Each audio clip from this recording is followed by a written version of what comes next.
барлық жерде мыйзам бирдей иштейт да. Жок, мына бу жерде убаса керек, азыр берилбейт да. Мен создаштай барбы? Бар бар. Есть Берлан Бакен. Саламатсыздар.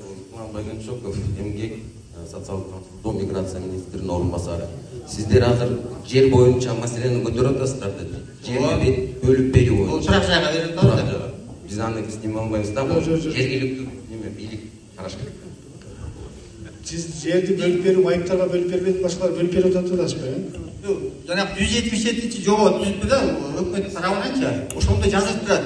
Майыптарга болгон Ош коогалагындагыларга, анан Баткен коогалагындагыларга, биринчи, экинчи группадагыларга кезексиз жер берилет. Башка жак жок экен, биз жок экенбиз да. Марьяна Тумач, жана бул калдуу корушту кезектүү өчөт алыш үчүн, жер алыш үчүн 177-чи токтом бар. Бир айда көтөрсө 500 кат алса, ошол катар номерден жыл албайт да. Анан ошол жерде жеңилдик бир гана тоғырау жетим. Жанагы ошондой көрөлү карап калган, майыптарга деген жери жок болот да. Ошого кошумча кылып бере алабыз, мыйзам өзгөртүп. Ошонсу.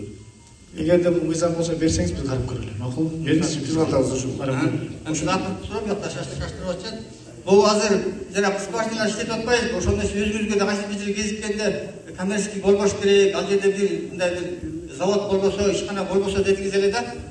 Анан азыр суу эми скважина менен иштеткен карагас болуп атпайбы? Жер көбөйүп атат, суу азайып атат. Анан ошолордун баасын бир суга ылайыктап бир ылдыйрат кылса болобу скважиналардын счетчиктерин баасынчы? Коммерческий болуп атат да, 2 сом 90 тиым ушундай болгон элде суралбай атат аны. Электр энергиясын төлөбүбү? Төлөп, электр энергиясын. Ал боюнча ал коммерческий сыяктуу кетип атпайбы? Мечитке кетип атасызбы? Жок, мечитке эмес.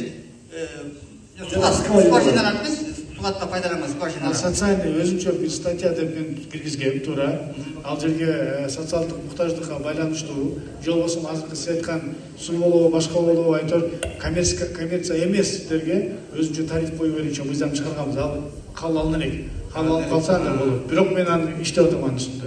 Рахмат, ишиңиздерге ийгилик. Урматтуу